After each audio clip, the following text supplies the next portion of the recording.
in the morning and not spending 30 minutes looking for what you're going to wear to school that day. Imagine waking up in the morning and knowing that whatever clothes you decide to put on that day, nobody's going to judge you based on what you're wearing. Imagine waking up and putting on a school uniform.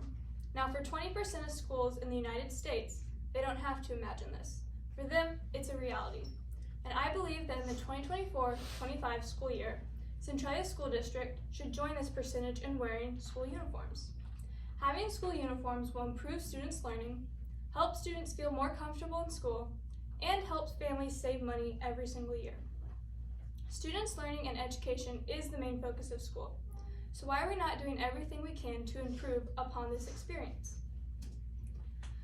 School uniforms will help kids to be more successful in school. Dress for Success, Do Uniforms Make a Difference is an article that was published by Scholastic in 2005.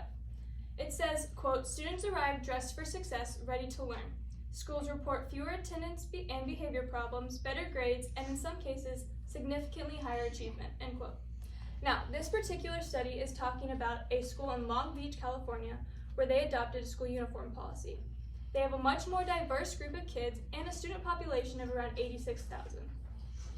This shows how school uniforms can even impact a bigger population, not even just small ones like ours. This statistics and this graph I have show that school uniforms help to cut down on behavior problems, drug problems, and attendance in school. It shows that when implementing a school uniform policy, the education experience gets better, which is the purpose of school. Now, school uniforms improve learning, but they also help students to feel better about themselves while they're in school. Uniforms help all students to feel included, no matter where they come from or what their economic situation might be with their families. Many families can't afford to have all the nice, trendy clothes that other kids have. And clothing can also form separation among students, like cliques and student groups. Now, when you look at this picture, you would never be able to tell which student is more unfortunate than the other and doesn't have as much money. However, when you look at this picture, where students can dress based on how much money they have, it's quite obvious to tell which student is standing out. The Washington Post published an article in 2019 titled "Back to School Clothes Were a Source of Shame for Me. I Want Better for My Kids and Others." In this article, writer Kelly Glass is explaining the two situations that she had with both school uniforms and without school uniforms. In her first experience where she had to wear a school uniform, she said, quote, in Chicago public schools, where about 80% of neighborhood schools have a mandatory school uniform policy, we didn't wear our socioeconomic status.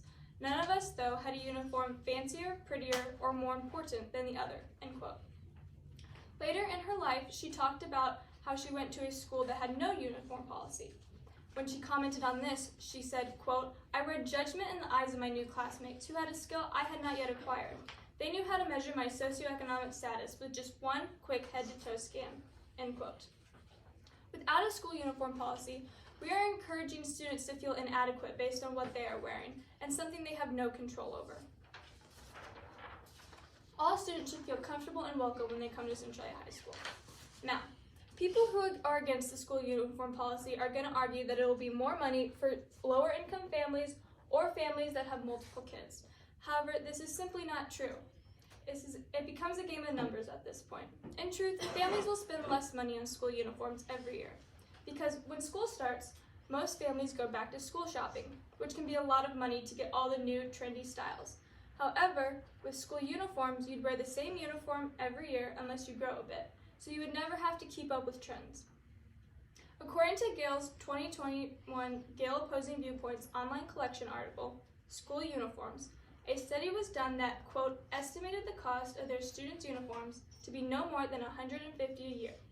The same study also said that the National Retail Federation reported that